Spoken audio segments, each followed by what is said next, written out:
what all of that was for. Yes, husband. All right.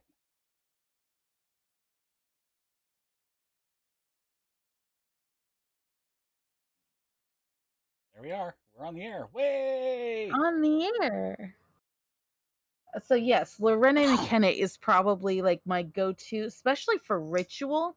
And I think it's because a lot of my in early in my practice, a lot of my devotions and things that I did specifically for the gods was dance and music related. So like before ritual, we dance around, especially at SEA events, because SEA events like almost always had a tie to some kind of Sabbath. So um Beltane, yeah, I might have danced around a fire for Beltane and used the drums to help invoke the spirit. Why are you giving me cheesy grins, husband? Um, but aside from that, like I don't think of anything one like song that comes to mind that that I use to get myself hyped up for craft. Excuse me. You know what I mean? Like it's one of those weird things where like I'm just in it and I just do my craft and then maybe there's some music playing in the background, but like unless it's a ritual where I'm participating in something big with other people, it doesn't normally come up for me. Yeah. So Lorena McKinnon is, kind of a staple. I think just about everybody listens to her at some point, craft and non-craft. For people that, and this is gonna sound kind of stereotypical, um, the more hippie crafters like Lorena McKinnon, because that's the type of energy she invokes. She's very positive. Her songs are very there's history in her song. She sings a lot about ancient history. Um, Right. I mean, she had a whole concert at the Alhambra in Spain, which was amazing. And it's stuff that she does is really cool. And I love Lorena McKinnon. For the stuff that I do, I listen to Wardruna and Hailung. And you were telling me that you didn't know who Wardruna or Hailung was. Right. Wardruna is like it's Eric Bjornsson. I can't remember his name off the top of my head. And I should because oh no, it's Ivar. Ivar. Regardless, it's a Norse name. He is a former metal musician, which he still goes back and forth and plays metal as well. But Wardruna is as close as he can approximate to ancient Norse music. Really? Lots of drums, lots of what's it called a lyre harpa, which is it's like a Roman lyre, but Hmm. um bigger. It can be the same size as a Roman lyre, but it tends to be a little bit bigger with thicker strings, and you can play it with a bow. Um, Okay. or tagal harpa, that's what it's called. Tagal harpa. It's a really cool instrument. He sings a lot about mysticism and Okay. Norse spiritualism. Um, he sings a lot about nature. Um, and it's very drum heavy. And for me, that's what I need. I need something that's really drum heavy, and it's tribal drum heavy. Um, Hail Lung is similar, but they incorporate a mix of basically all tribal cultures around the world into their music. So they have First Nations, they have Siberian, they have Alaskan Inuit, um, Sami, um, and they're really, really super cool. And they also are very drum heavy. The cool thing Okay. about Hail Lung, the last time they toured North America, they invited, in every area that they went to, they invited the local Native American tribe to come out on stage and do a blessing of the earth ceremony. Wow. Yeah, it was really neat. Um, and they're very respectful, and they're just a really, great group of people that sing about some really dark stuff, which is cool. um, a lot of their stuff has been kind of pegged into the dark paganism um, section of our craft, which is fine. I mean, they put off that vibe anyways, and I'm sure they embrace that. All their instruments are handmade. They play with human bones. Yeah, yeah. A lot of their drums, Wow. the mallets are human bones.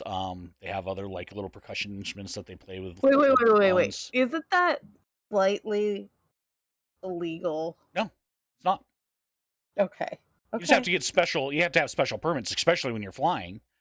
But I mean, it's Yeah. it's it's Yeah. it's no more illegal than owning a medical cadaver. Just have, or if you have like I don't an know. actual That's why I'm human's, asking because I don't know. if you like own a real human skull, um, you just have to have I think it's a license. It might just be a permit, Okay. but they travel all the world, so and they have their instruments like that. I hope they got all their paperwork in order, They you haven't. know? I don't think they've had any issues so far. The biggest issue they would have is coming into the U.S. And they do it pretty Right. regularly. So, 'Cause, I mean, let's be honest, we're pretty, regulatory heavy. mhm. I know that, um, we're probably more regulated in some areas than other countries, and I would hope that human remains is one of them. Yep. So I will post in the chat the first song that I ever heard by Wardruna. Oops, that just screwed up all the video stuff. Gosh darn it! I shouldn't do that. Oh, I know why. It's because I don't have it popped out. I'll post it after the show. So, post it in Discord because, guys, we've opened up the Discord. Come and check out what we're talking about because we do tend to, leave links for each other. Like, oh, you mentioned this. Here's the link for that. You can check out everything that we're talking about to each other in the Discord. Um, and I'm thinking about putting a DJ in the Discord just so that we can actually listen to some of that music that we're talking about tonight. Um, so right before the show, I did a TikTok in promotion for the show, and I used the Mystic Dream. I think that song. I know. Okay, first of all, it was used in the Mists of Avalon movie, Mm-hmm. um, which is just if anything, it's a big ass ad for occultism. It was such a good movie, but it was nothing but a pagan billboard. Oh, have Um, you ever read the book? oh yes, oh yes, Tell me the book wasn't. really like I read that in high school I read it in and the did a sixth. report on it. I read it in the sixth grade. I'd actually never come across it until freshman year of high school. My English teacher had it, and I was like, "Can I borrow this?" She's like, "Yeah, yeah. Let me know what you think." And um, I had Yeah, already been a practicing pagan at that point, so I was just like, "This is about my people." yeah. Just don't bring up Marion around Scadians. It's not a happy topic. No, no. I posted the Mystic Dream for the song piece in the TikTok. Uh, and, and I think that's actually one of my most favorite invoking songs because I do use it to invoke when I'm in a group. I haven't practiced in a group in a while. Um, Basically about the same time that I stopped going to SEA events. But there's just something. It's like I think it's the swell, and I want to say even though I do not use music in my day to day practice, in a ritual type setting, you want that swell, I feel like.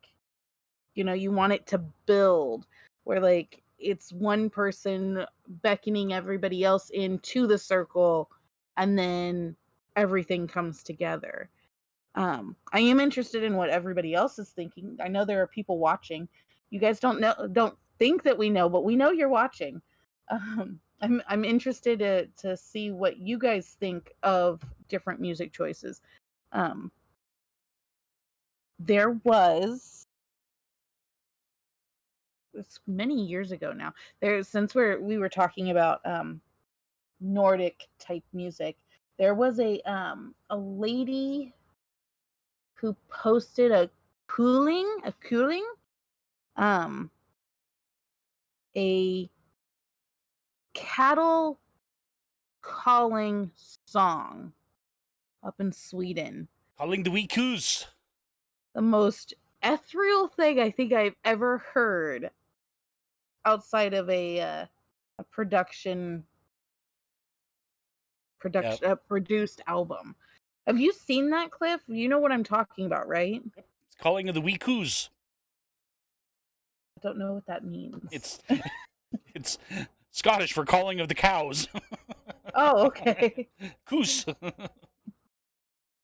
I um am slowly getting into the Nordic side of my practice. I'm trying to line up the things that I know and believe to get into that. So if you start throwing out terms that I have no idea, I'm gonna go, what? it's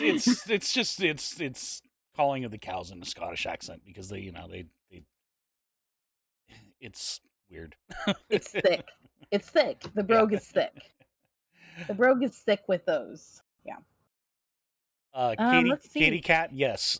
Jethro Tull is one of my absolute favorites. Um,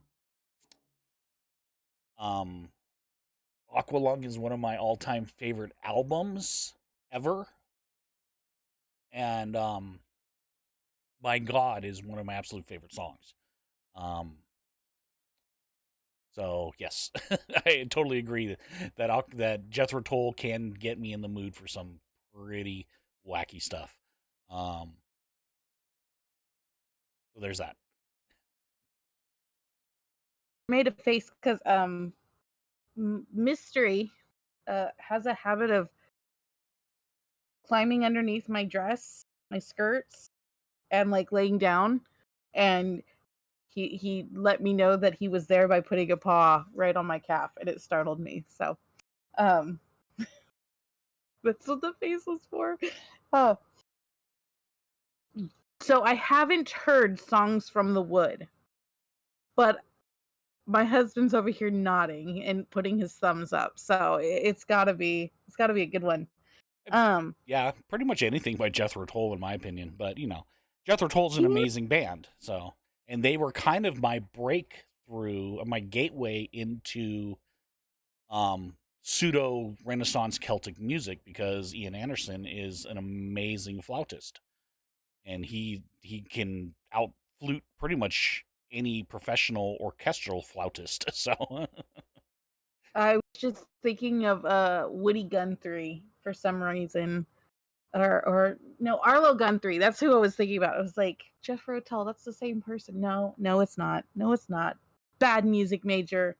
Um, but I feel like that era, like the 70s and the late 60s, early 70s, like there was a period, and it's probably because all those bastards were on LSD, but like everything had a very like folky, fairy like quality. Like even if you listen to some Doors albums, like the mhm. early Doors, you kind of get that like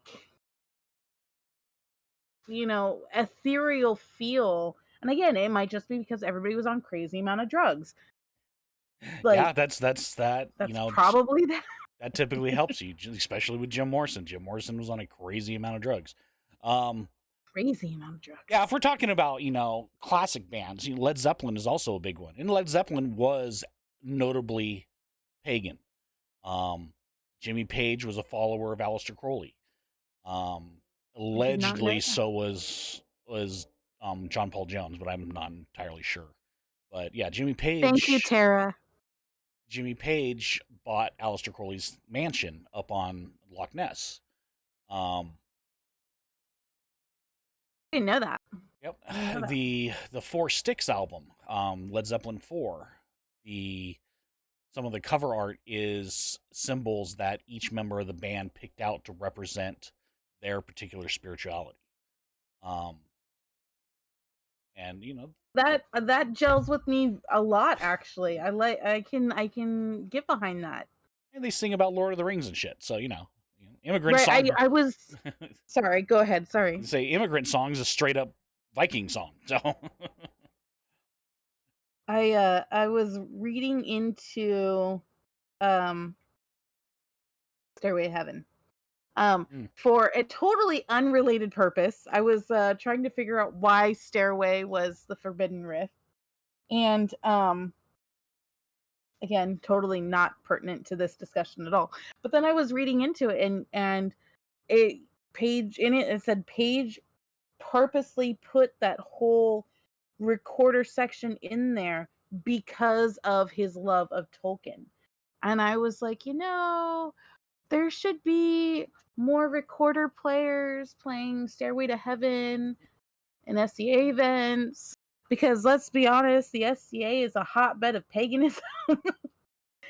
And um recorders are medieval and Renaissance, so let's like well, play some Stairway. there's a fair Let's amount of recorder players in the SCA, but the SCA can't be outwardly religious in any manner. So yes, it does draw a lot of paganism into it, but in the charter in corpora, they are not um, to embrace or promote any religion.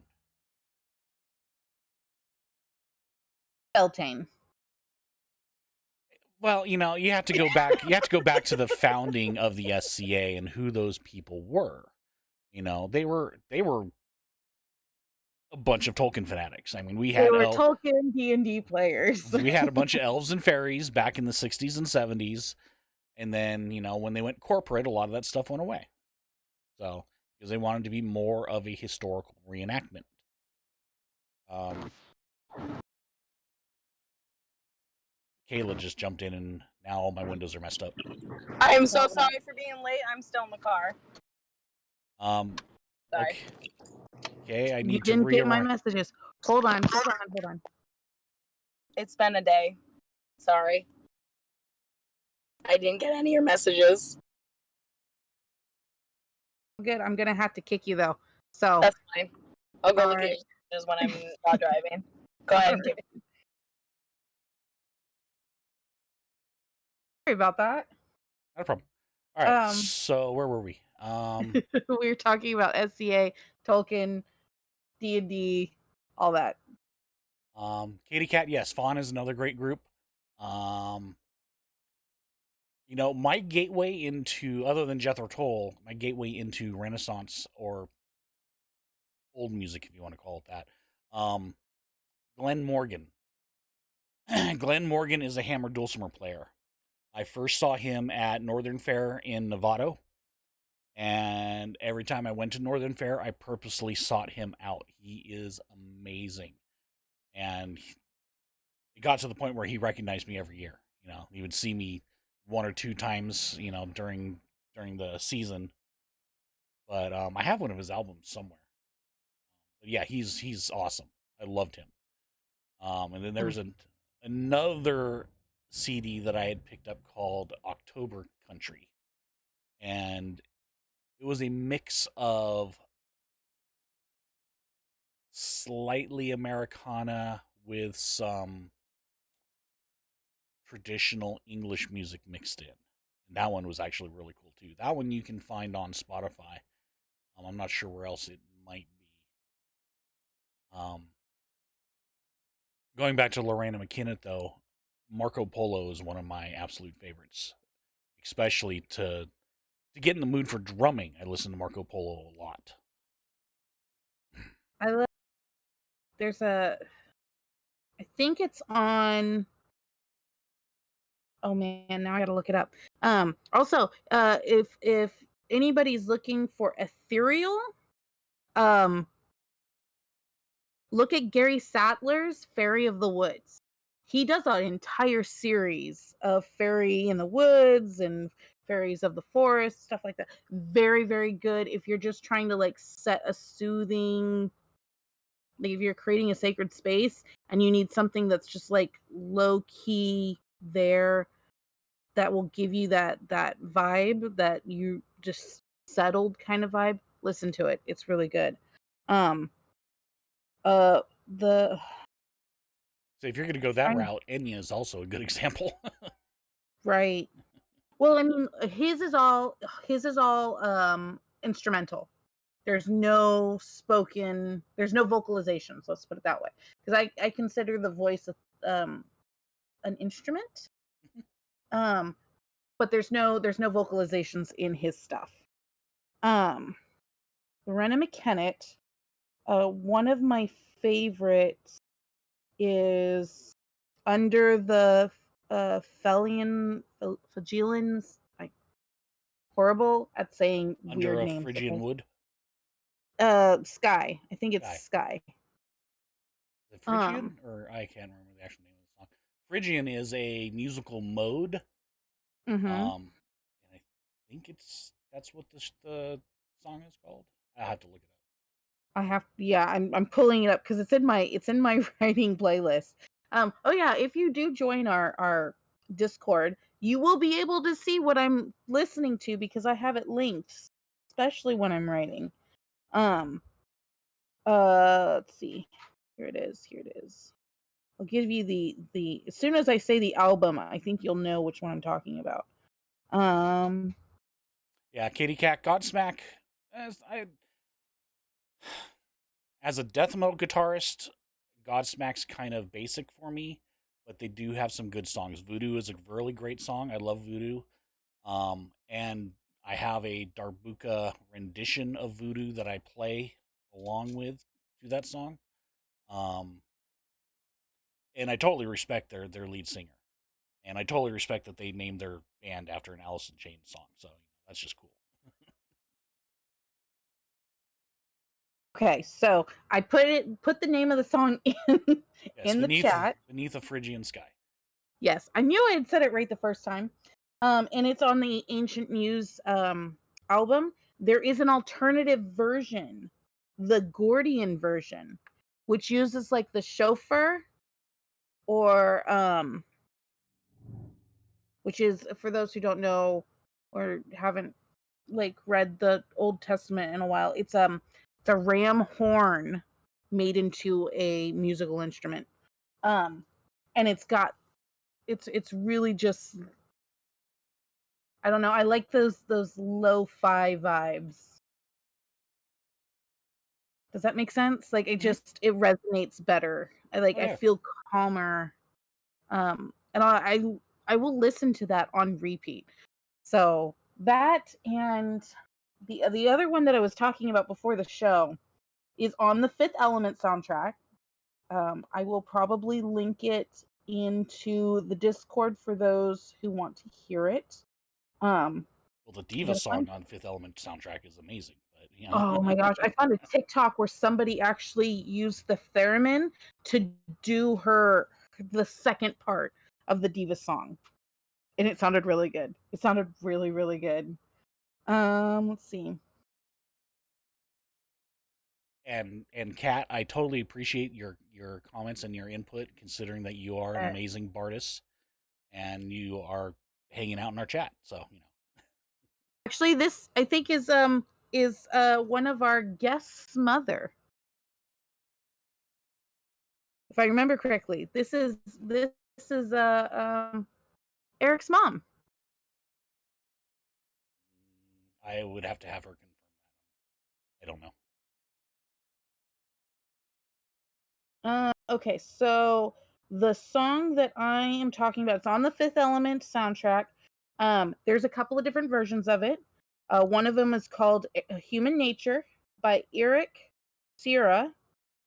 The other one is called Protect Life, and it's it's really really like I said, it's got that like string of hope through it, and yet it's still melancholy, and there's strings in it, and it's a good piece. In fact, he's a great composer. He composed the entire album, Yeah, and Eric if you so guys have Spotify, Eric Serra is great. If we're gonna go composer route, Michael Dana and Jeff Dana. I have an album really? of theirs that is called it's the Tale of Deirdre. If you don't know Oh, okay. of the historical Deirdre, that's in I do, it's but I don't know if other people do. So why don't you? they are and maybe not tangentially is might not be the right word, but they are connected to Cuchulainn of Irish legend. Um, so they do a whole album that is based on that story in um, in an orchestral format. It's really good. There's two versions. There is the instrumental version, and then there is the story version where they explain each track in a story mode before the song starts. Um, it's really good. They also did the soundtrack or the score, sorry, the score to Camelot TV show that came out in 2011.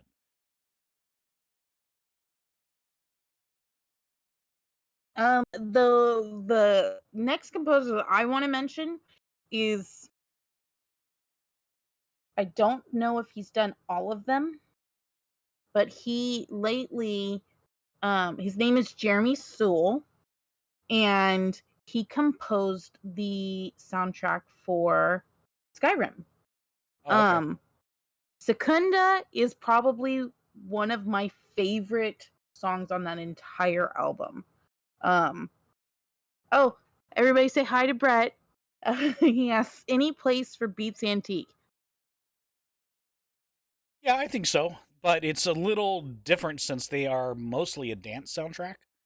Um, Right, and they're great for getting in the mood for doing, like ATS style dancing and stuff like that. In my opinion, anyways. right. I mean, dancers might Um, disagree with me, but I mean, there are some pieces of Beats Antique that I will dance to. Um, that I'll go out of my way to like put on my playlist. Uh, but for craft purposes or even path purposes, it's a little too, I don't know, it's a little more eclectic, I think, than what I look for ritual pieces. yeah, You that's know, I can like see that.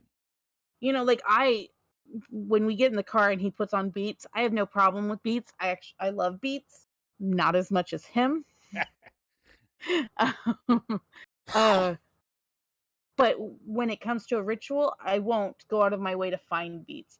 I'd rather go for a composer, um, or I mean, I've been known to even pull out Blackmore's Night, which is probably more of a fair band than they would be like an alternative Mhm. slash folk band.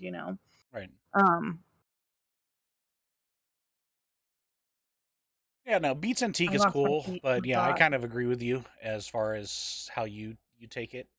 Um, for me, that would be like trying to prepare a ritual to trip hop, like Portishead or something, or Wait. Now Bjork. Portishead. Okay, Portishead has other uses that are generally sexual in nature, and that is great music for that. But I mean, for ritual, going back to Beltane though, okay? Let's be honest. Beltane is a sex right, okay? You can put some Portishead on. I'm down. oh yeah. Let's So see what his hair said. my wife is mentioning Caverna Magica, and that is a weird album. She really likes it. And we have it on vinyl.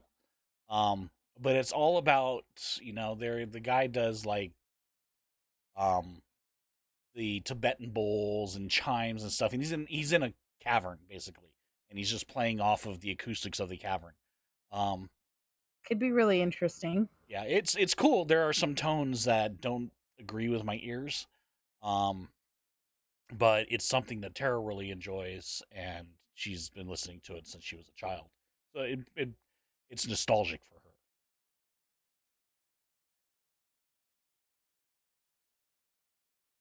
I mean, I need to look it up. I mean, I respect both of your opinions on music so much that I think I need to look this up and like listen to it. Kind of like, the coworker who was like, listen to Bobby Ramone. It'll blow your mind. That's my new summer jam. And then, yeah, it kind of works. Crazy enough, it works. Um, I was just thinking of another one. Like, Brett told me when we were discussing the upcoming shows, um, that I had to mention Fleetwood Mac. Um, Although I must say, Snake arms. Sorry. what? I said snake What? arms. Although I must say, although she has embraced her title of the White Witch, Stevie Nicks has never actually claimed to be a pagan. That is true. So although she has got a lot of her music style does gel really well with the pagan community, She's we not singing can't about her exes. that's true. Um we can't exactly say that she is or is not. I you I will know, still say that Dreams has been like one of my songs for as long as I and Rumors is an amazing album. And I kid. I love Fleetwood Mac too. I make fun of them. Um, doesn't. and South Park made fun of Fleetwood Mac, okay? I've seen them twice in concert. Lindsey Buckingham is an idol of mine, He is and phenomenal. yeah, He he's is a great. god. And it's just but they tend to be a little easy to kid around with. Um, Right? Oh, I love Fleetwood Mac. Brett and My Song is a Fleetwood Mac song. mhm. We bonded over our love of what is now considered classic rock, and Fleetwood Mac was at the center of that. Um, but like when I've asked people, like, hey, when you think of a song and you think of me, which song is it? It's always Dreams, and I'm very flattered, and I love that song, and I can't believe it like blew up again because of a damn TikTok. Damn posers. um, I have Rumors on vinyl myself, and I think it's a first press. However, my cat has damaged the vinyl cover. That and many vinyl covers. So I'm yeah, hiding them. my record player is broken, so I can't even listen to my vinyl right now. Dude, we should have a vinyl party. We As should. soon as, like I'm all down for that. everything's I've got Brett's down for a vinyl party. I've got Oingo Boingo on vinyl.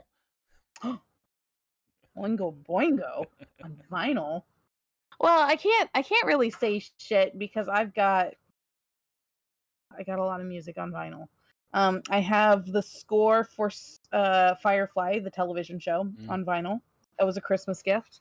There's actually some really interesting pieces of music on that. Um, I Yes, there also is. have I also have Jace Everett's um, Bad Things from True Blood on vinyl. I have Robert Palmer. I Um, I oh, used to have the Flash Gordon soundtrack on vinyl, which I have incidentally, Xanadu on vinyl. oh jeez, Flash Gordon was UFO. Flash Gordon was the second movie I ever saw in the theater. And Really? that movie blew my mind. Star Wars was the first, and that blew my mind too. But Flash Gordon, I'm a fan of Flash Gordon, and I didn't like the British version, the TV show, but Mhm. that movie from the 70s was amazing to me. And the fact that Queen did the soundtrack was even better. Brett, Brett is over here already singing it. Um, which brings up Queen. Like, okay, how can you not talk about like power infusing music and not mention Queen, and thus not mention the Highlander soundtrack. Like, there are some ballads on that thing Yeah. that will get you hyped. Yep. Here we are. I mean, like, yes, look at me, oh gods on high. You know, like, that's just begging for attention. Yep. Oh, But you know, now, you know what? I want to plan a ritual now just around music. Like, we won't do incantations. No, we're gonna sing everything like a musical. Yeah, I Wicked don't think Circle, the anybody would be musical. down for that.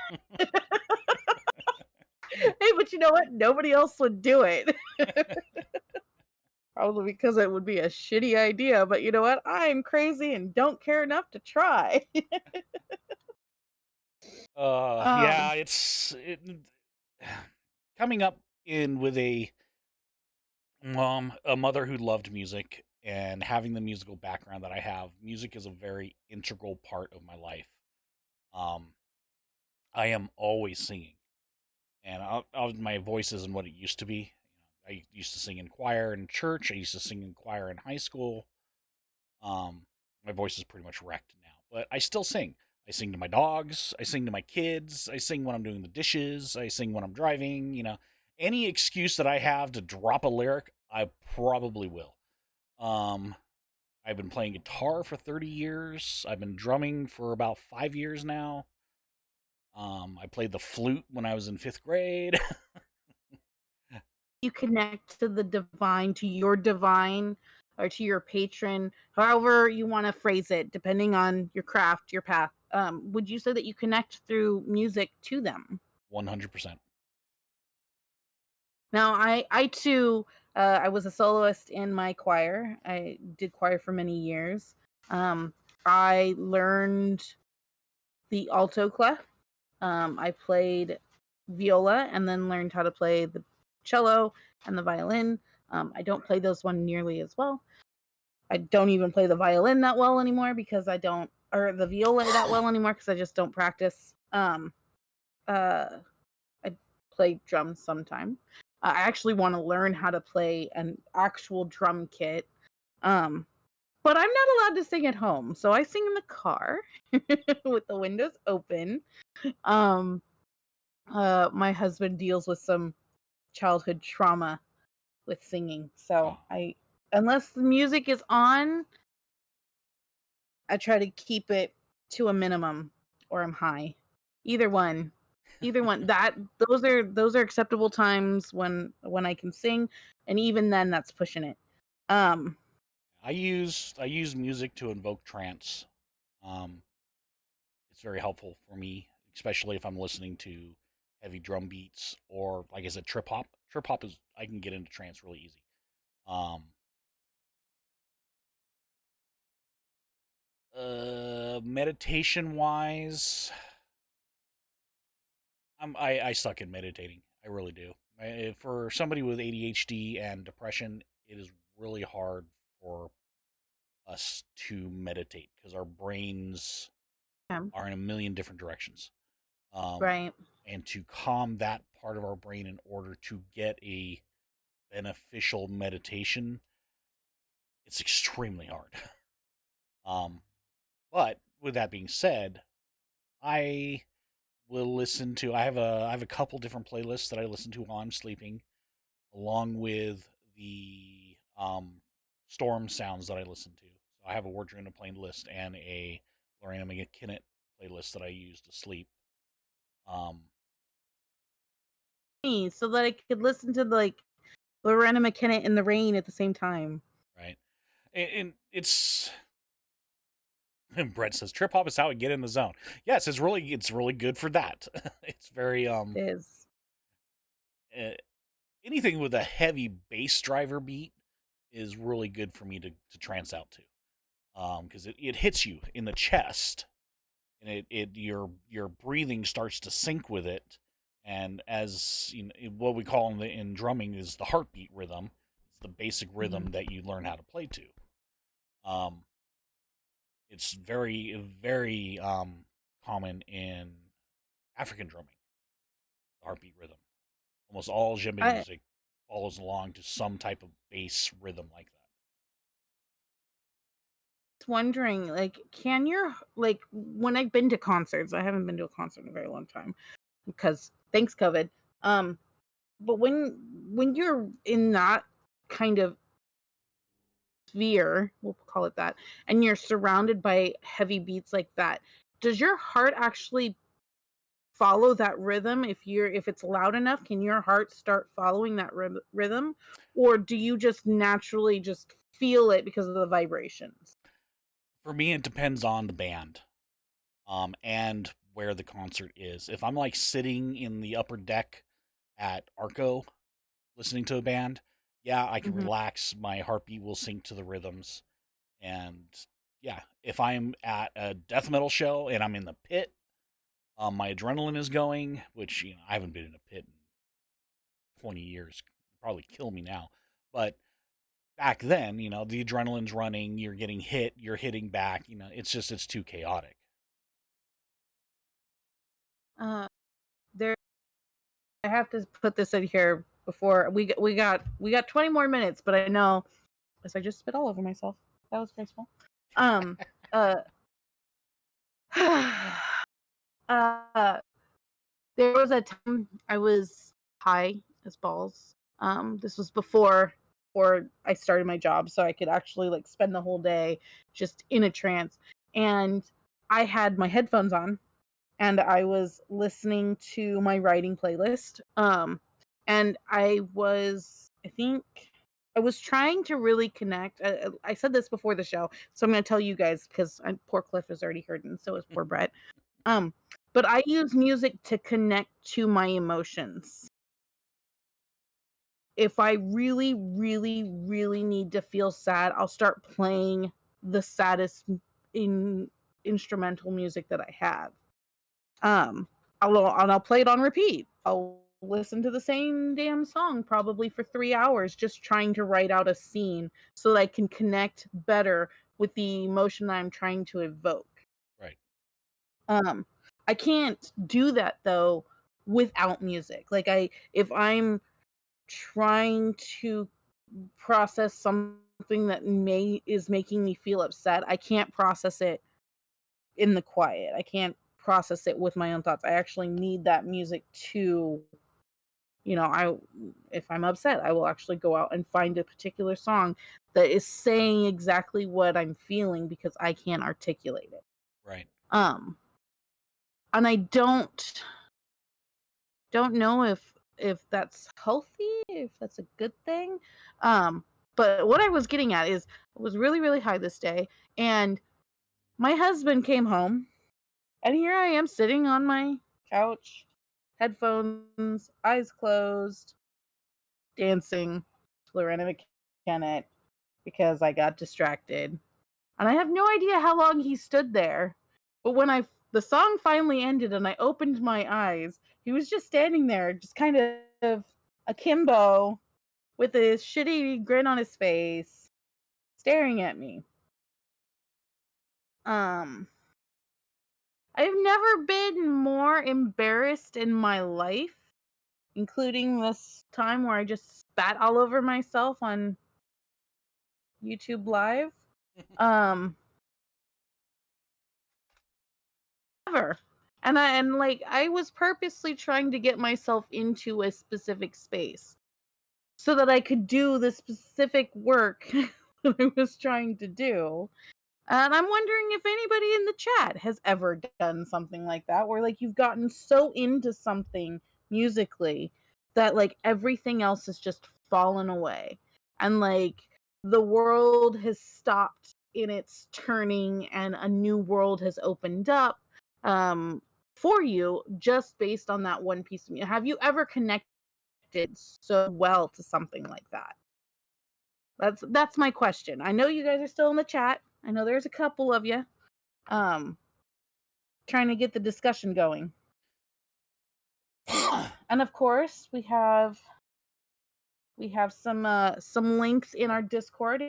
If you guys ever want to join Discord, the link is in the description. Um, So the link that I just posted is something that I want you to listen to the next time you're really high and you're doing that. The band's called Porcupine Tree. Um, Okay. they're a prog rock band from England. Um, Okay. I love them. Um, Next to Rush, they're probably my second favorite progressive rock band. All Um, right. and Rush is another band to do that too as well. If you just want to sit and chill and trip, yeah, Rush is great for that. But Porcupine Tree, the tones of their guitars, the content that they sing about is very psychedelic, um, and not in that crazy spiders on my skin, the monsters in the walls psychedelic. It's very soothing psychedelia, if there is such a thing. That's the best way that I can describe it. I'm going to see your porcupine tree, Dun and dun I'm going dun. to raise you just for some good. I don't know how to describe it, but I'm going to put it in the Discord. So I'm going to see your porcupine tree, and I'll raise you Rasputina. Oh yeah, I know Rasputin. Then Um, never mind. have you met me? I love Rasputina. Rasputin is cool. Uh, The Thimble Island is one of my favorite. Like, I just want to kind of I was sitting at work today, just listening to it, just kind of dancing in my chair as I was doing menial Yeah, I work, I love what and is it, my Diamond Mind, the Zales Diamond commercial mockery that they do. I haven't seen that one actually. Oh, They also have another one called Gingerbread Coffin, which is pretty good. Um, oh, another composer who actually uses the voice like an instrument. Oh, what is his name? The group is called Audiamus. He actually did I think a Diamond commercial. It's that da da da dun da da da dum ba da da dum yeah, ba da da dum. that's what That the guy. Rasputina song is based off of. Oh, nice. Okay. Um, his name is Carl Jenkins. I know that sounds made up. It's not. Um, the group is Rasputina. Uh, his group is called Rasputin. Or no, I'm sorry, no, Audiamus. Oh my goodness, Audiamus, and um, it does showcase how the voice can be used like an instrument. And the best one for that, um, let me see if I can find the actual song.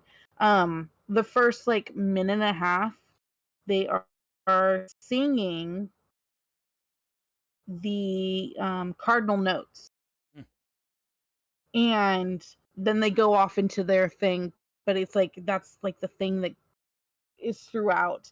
It's really good. I'm trying to find the name of the song, and I will put it in the Discord for those who are interested in listening to it.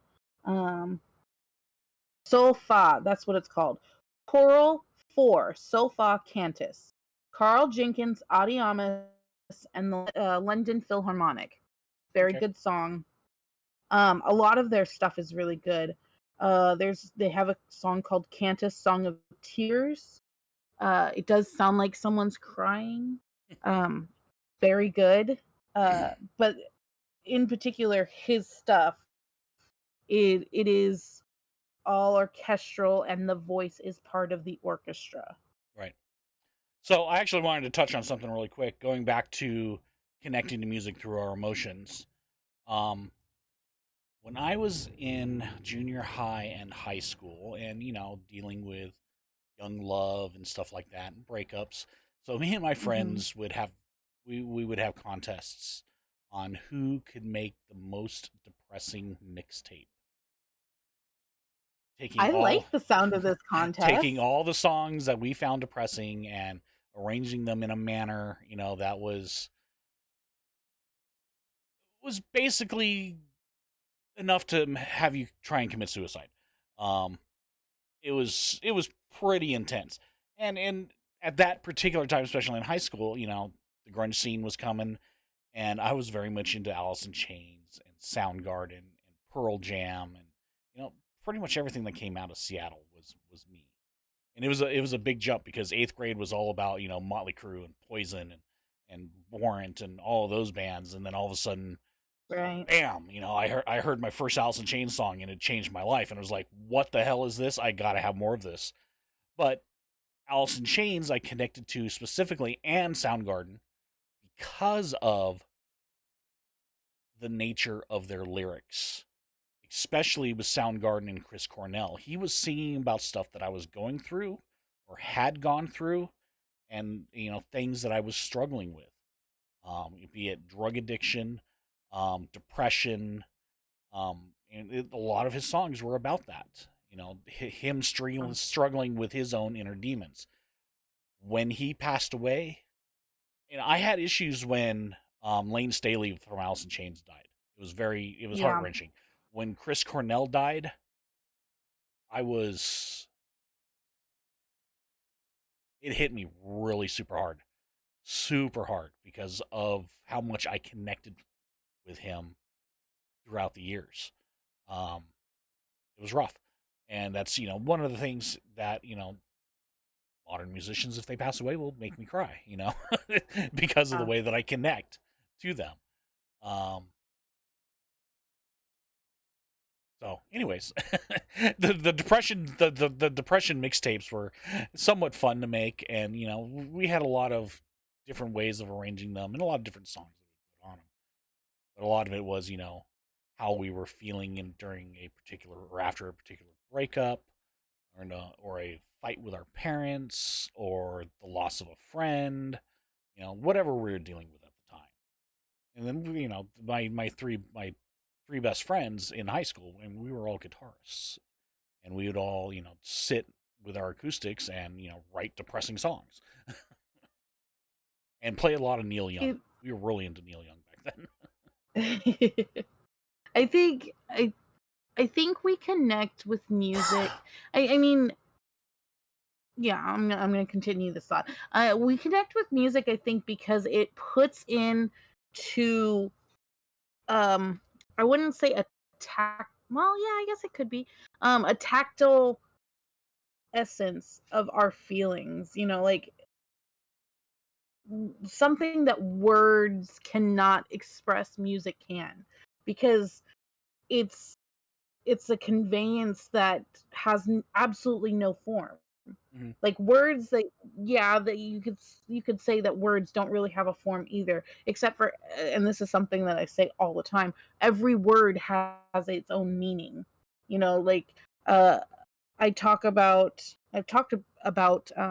this before with Kayla, like if you say sad, everybody knows exactly what that means. But if you look into the broad spectrum of sad and say melancholy, now that's a whole different flavor of sad. And people know exactly what you mean. Like each word has a pinpoint of exactly that. But music doesn't. And it's going to affect everybody differently based on whatever they're dealing with the Oh yeah, first time they heard that song. oh yeah. Um, my wife says Vast deserves a mention, and yes, they do. Vast is, you know, have you ever listened to Vast before? I haven't. I'll put that link in in the chat as well. Um, Y'all need Vast to join the Discord yeah. because we're gonna have a lot of good music in the Discord. I promise. Vast was the brainchild of John Crosby. Um, Vast came out in the late 90s with their self titled album, Vast, which stands for Visual Audio Sensory Theater. They are essentially a rock band, but you know, they have some electronic influences, very heavily influenced by Depeche Mode and The Cure. Um, the lyrics are very visceral. He sings about some really dark and intense stuff that he's gone through in his with his struggles. Um, "Pretty When You Cry" is one of his more popular songs, and it was fairly big in the goth community back in the late '90s and early 2000s as well. But yeah, they're great. Me and Tara saw them live up in Chico, many, many, many, many, many years ago. Yeah, I'm looking over at my husband's computer. He's already looking them up. Yeah, Vastas, Or they are pretty amazing. Um, their second album was good too, but not. It didn't quite have the same feeling as the first album did. And then a couple of the other albums, they hit on the feeling of the first one with a few songs, and then they hit on the second album, and it's I don't want to say it's hit or miss because they deserve better than that. But yeah, they're just a great band, and the lyrics are pretty intense. before we go, because we only have a couple of minutes left, um, I wanted to run down with those who are watching what our upcoming episode list is. Please remember that we are always looking for guests. It doesn't matter what your path or your craft is or what you want to talk about, because we will follow your lead on whatever it is you want to talk about within reason, of course. But what we have slated right now, until we find some guests, is we have an episode about healing magics coming up, Pantheons Part 1, which I know we have talked extensively about. Let's do a Pantheons one. Well, the first one's coming up, and we do need suggestions on what Pantheon we should start with. Um, we have another one coming after that, which I'm actually very excited about, and I'm going to let you puzzle over what it means. But this one's called WWMRD, and that's part 1 as well, because I want that to be an ongoing thing as we continue with our podcast. And then because we had to reschedule, we're going to be doing a sourcing materials for your craft. So, of course, we want to hear about topics that you would like to have discussed. We'd like to hear if you want to be a guest. I know we have one of the things that people have been messaging me about is, when are we going to talk about sex in the craft and paths? That's coming up too. Um, Join us on our Facebook page. I will have those events posted up so you can, figure out which episode in particular you want to join us with. Um, there we go. Look at that. Somebody's already offering up to. This is awesome. So yeah, join our Discord because Cliff has already put quite a bit of music in there. I'm going to be dropping some songs in there as well. We'd love to talk to you when we're not doing the show. Kayla is sorry that she couldn't make it. She had apparently some run-ins with traffic after she dropped in and dropped out again. She will be back next week. And yeah, Cliff, thank you so much for giving me a musical education this week. You're welcome. It's seriously a topic that I could go on and on and on forever about because it's Maybe we should slate another episode. we could do that. We could do that. Like, we could probably bust out our instruments next time too. We could try that. We could try. Drumming over Discord is hard because of the way that the sound levels work. I'd have to dial in my soundboard a lot better than it actually is. I could show my Well, instruments, then maybe but we'll do a live. we could try it. But maybe what we need to do is an actual like in-person event now that California is opening up. Yeah, something we could try. Yeah. All righty. All right. Well, I love you. I miss seeing your face in person, and we'll see you next week. Yep. Bye, everyone. Thank you.